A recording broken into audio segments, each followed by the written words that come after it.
right, here we are. It's the first race of the Zwift Racing League. It is a team time trial on the Hell of the North course in France. So, with this one, I just wanted to share some of the tips and strategies that we're using that help us punch a little bit above our weight class when it comes to our performance in the team time trials. So, here we're sort of getting organized.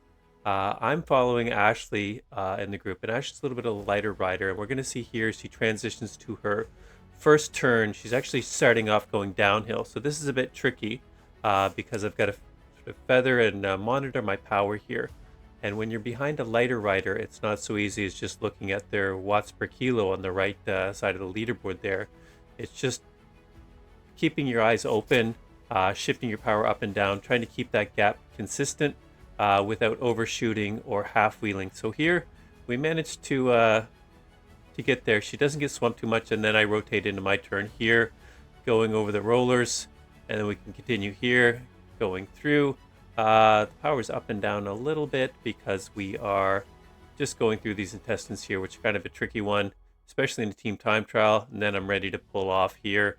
So I'm kind of slowly, not totally going off the pedals, but holding it. And then here, Ashley's sort of struggling a bit there on the wheel, so I just close this a little bit for her before falling behind her, just to make it a little bit easier for us to get back in formation.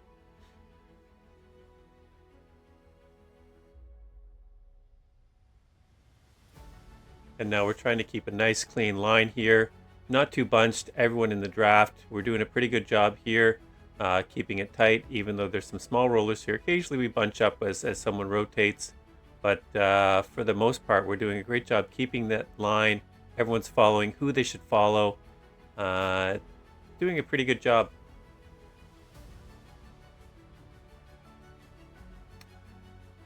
Now we're just rolling up through another little bump here at the donkey's back, or a speed bump. So Ashley makes a nice rotation to the front. It's a lot smoother here, a lot easier to follow on a flatter terrain. Just the transition is just much easier. And so we'll see as I follow. I'm going through, I think it's a slightly downhill, slightly flat. So it's my power is up and down a little bit. I'm just going to highlight here as I come through and I transition off the back. So I'm just keeping the power, how much smoother it is on a flatter terrain, how much easier it is for everyone to get around. I'm not going to total zero and coasting, as then you got to kind of sprint to get off the back. But there, we're able to make a really smooth transition to get back into formation.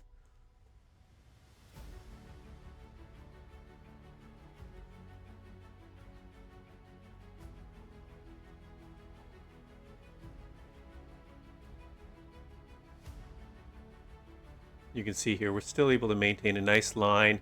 Tim is making a really nice transition off here, and you just see as everyone comes past him, he lets off the power a little bit, but not all the way.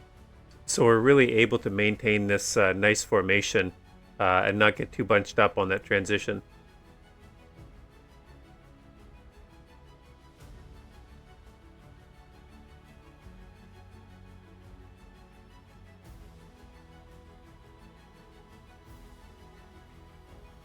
Ashley's about to come through here, and I'm just going to slow it down. I just want to highlight just about feathering the power and just shifting up and down. So you see my power on the left, top left. So it's not a consistent power, and it's just about maintaining this gap. As there's sort of a weight difference between us, it's not so simple as I said before, just watching our watts per kilo. So see, like I'm up around 300, but then I'll be down to 210. So it's just really watching for where that gap is in my front wheel. And at this stage, so Dustin's behind me, and then I think Tim's coming up after him. Tim's starting to talk about doing his hero pull. Now, we talked earlier in the day about Tim and Dustin would do hero pulls, and then it'd be the other four of us who finish up. But Ashley sort of talked him back from the hero pull, saying it'd be more useful just wait one more rotation, and then we'll do it closer to the finish, getting us to the point right at the bottom of the climb. And so that ended up working out well. You'll see later as we get to the bottom of the climb just where Tim is able to do that hero pull and set us up nicely for the climb. Here we're still maintaining a really nice formation. using the draft power-ups, which are new this time. We haven't had a team time trial with power-ups before, so it's nice having that draft power-up, especially when you're holding second wheel.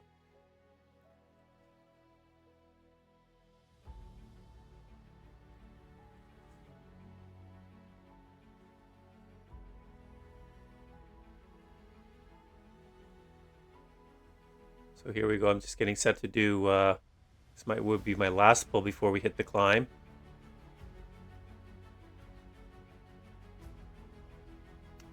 Okay, as I pull off here, Tim's going to come to the front and start his pull. So you see here, he starts just at over 22 minutes, and he's going to go hard up until we get to the climb.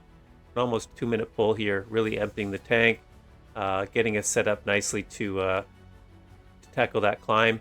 It's nice here that we just have that little bit of extra rest and a little bit of extra slingshot as we go up, because we've got a 6-minute climb ahead of us. So there you go, he's just pulling off now. Now Dustin's going into his hero pull just on the lower slopes here. I'm following Mike's wheel. Mike is definitely our strongest rider in this team.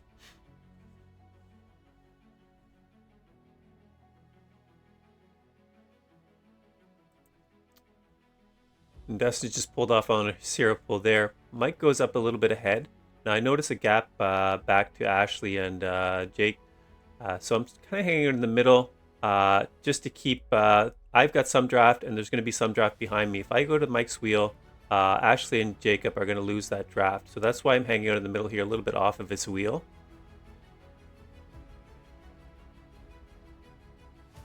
Now again, we're not as tight as we were on the flats. We're a little bit more stretched out, but we noticed sort of Ashley's here at 3-4 seconds. And we did notice this early, and I'm a bit late to notice. So coming around the corner here, you see I back off and let her come back to my wheel, and I'm watching this the meters behind me. When she starts to get to 3, then I sort of, okay, now we can sort of get on the gas. I can start pulling back up. So she does have some draft for this last 300, 400 meters. Now Mike, having emptied the tank, working so hard on the front, great job pulling us up. And now we just have these last 150 meters or whatever, and it's just about emptying the tank with whatever you've got left to get across the finish line. So as we look at the results here, you'll see that our watts and our watts per kilo were the lowest in the field, but we're still able to finish ahead of a few teams based on how we were able to maintain a good formation. We planned well, we had the hero pulls. So if you're able to do that, you're sometimes able to overcome that watts deficit that your team might have and do better than expected. Thanks again for watching. Hope you guys enjoyed this one. If you did, click like and subscribe, and I will see you again with hopefully with a ladder race soon.